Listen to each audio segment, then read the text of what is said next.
Parole au docteur Khalifé Khalifé. Merci beaucoup, monsieur le maire. Je suis désolé, j'étais obligé de vous quitter quelques minutes pour rejoindre la réunion à la préfecture, donc je n'ai pas entendu l'ensemble des intervenants, mais j'ai lu la presse, j'ai entendu les deux derniers intervenants et je suis un tout petit peu étonné de ce discours. Je suis étonné puisque les membres de l'opposition qui siègent au CCS le voient au quotidien, le voient au conseil d'administration, n'ont jamais fait de propositions nouvelles comme ce que j'entends aujourd'hui, et je m'étonne. Je m'étonne d'autant plus que la cohésion sociale était une de nos priorités, et monsieur le maire l'a rappelé à plusieurs reprises. Déjà, et c'est pas seulement symbolique, le premier adjoint est en charge. Ça montre, si besoin était, l'importance que revêt la cohésion sociale dans notre équipe.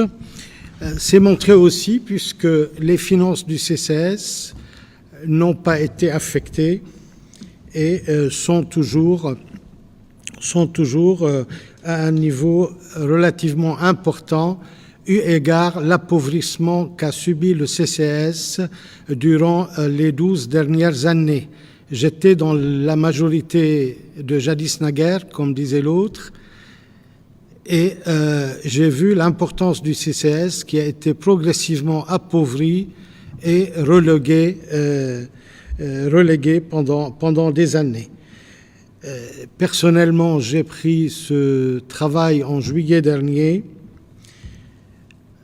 Je le gère avec beaucoup de réalisme, mais aussi beaucoup d'humilité et autant d'humanité.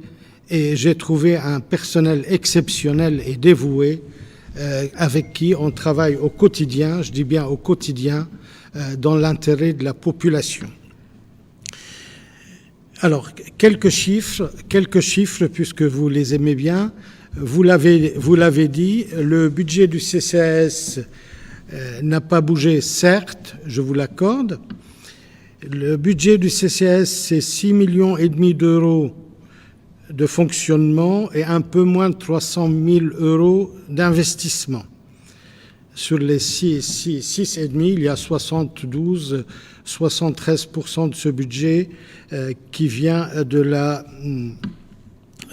municipalité. Alors, qu'est-ce qu'on a fait? Jusque-là, donc, on s'est occupé des mesures d'urgence qu'il fallait mettre. Un peu moins de 300 millions d'euros ont été distribués en urgence en fin d'année pour l'ensemble des associations, et pour beaucoup d'entre elles, on a doublé la mise et ils nous en sont remerciés. Je ne citerai que les 10 000 euros de Caritas pour Caritas en plus. Je citerai la Banque alimentaire et bien d'autres. Il a été cité à l'instant le Secours catholique. Ils ont eu une subvention pour cette année de 50 000 euros. Donc c'est un peu difficile d'entendre que qualitativement, rien n'a été fait. En parallèle, nous avons très vite refait les locaux, aussi bien pour l'accueil de la population que pour le personnel du CCAS. Ça a été fait en urgence. C'était la première chose qu'on a décidé de faire avec les moyens qu'on avait. On a également, en vue, et ça n'avait pas été fait avant nous, en vue de la poursuite de la crise, on a équipé l'ensemble des fonctionnaires du CCS d'un ordinateur portable. Toutes les associations que nous gérons ou qui sont partenaires, toutes les ONG partenaires du CCS ont été aidées sans exception. Il n'y a eu aucun refus de demande. Nous avons également poursuivi notre campagne pour qu'il y ait le minimum de personnes à la rue. Au niveau des conseils d'administration, je n'ai pas eu d'opposition. En tout cas, je n'ai pas vu notre opposition faire d'autres propositions que celles qui ont été proposées par nous. Nous sommes en train de refaire le projet d'établissement. L'ancien et ce projet est ambitieux. Il allie la cohésion sociale et aussi l'aspect domanial, le développement durable et aussi le bien-être au travail pour ce personnel dont j'ai apprécié au quotidien. Je viens d'un milieu où il y avait beaucoup de dévouement, le personnel hospitalier que vous connaissez. Là, j'ai trouvé un personnel qui est particulièrement dévoué, malheureusement souvent sous-traité, maltraité.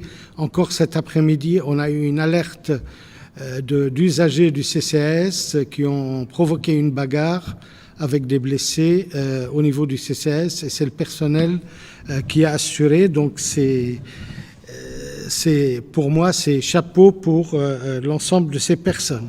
Alors, pour revenir aux chiffres, et ceux qui veulent donner encore plus, il n'y a aucun problème pour moi, mais j'ai trouvé un résultat 2019, pour ceux qui aiment les chiffres, j'ai trouvé un résultat excédentaire en 2019 avec plus 1,9 million d'euros en fonctionnement et en gros 1 million d'euros en investissement, chiffres qui sont pour le résultat de 2020 qui va être présenté la semaine prochaine, à 1,3 million d'euros en fonctionnement et 1,5 million d'euros en investissement, ce qui nous fait en gros un peu moins de 3 millions d'euros à réattribuer, soit pour le projet d'établissement seul, soit aussi pour tous les projets que nous avons dans le cadre du projet d'établissement, donc en fonctionnement.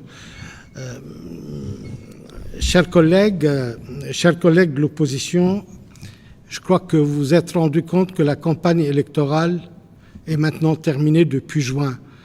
Donc c'est un peu politicien de sortir ce que vous avez appelé un contre-projet. Je trouve ça, pardonnez-moi ce terme, comme un gadget pour animer cette assemblée. Moi, personnellement, j'étais quelques années dans l'opposition. C'est pas comme ça que je conçois laissez-moi terminer, s'il vous plaît. C'est pas comme ça que je conçois l'opposition. Je la conçois autrement, cher Monsieur Bouvet. Arrêtez cette braderie. On ne dira rien. Nos prédécesseurs. Seul le docteur Khalifa a la parole. Nos prédécesseurs ont assez bradé dans cette ville, donc moi, ne comptez pas sur moi pour qu'on poursuive cette braderie et pour mettre un tout petit peu d'humour dans cette assemblée. Je voulais juste, Monsieur Bouvet, être sûr que la page qui vous a été consacrée dans ce quotidien ne vous a pas été consacrée totalement, et la partie en bas, c'était juste un hasard plutôt qu'une action délibérée de la rédaction. Merci. Merci, docteur Khalife. Je donne